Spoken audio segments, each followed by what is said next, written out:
Synchronizers are essential components of manual and dual-clutch transmission. They allow gear shift.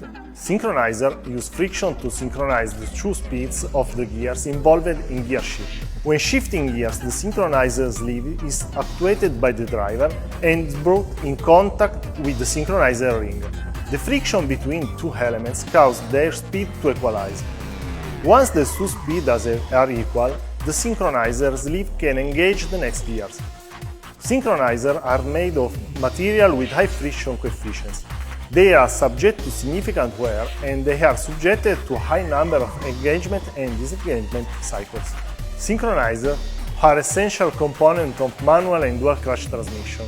They ensure smooth and safe gear shift, making transmission more reliable, comfortable. To evaluate the friction performance of a lubricant in a synchronizer assembly, we use the SSP180 Synchronizer test machine.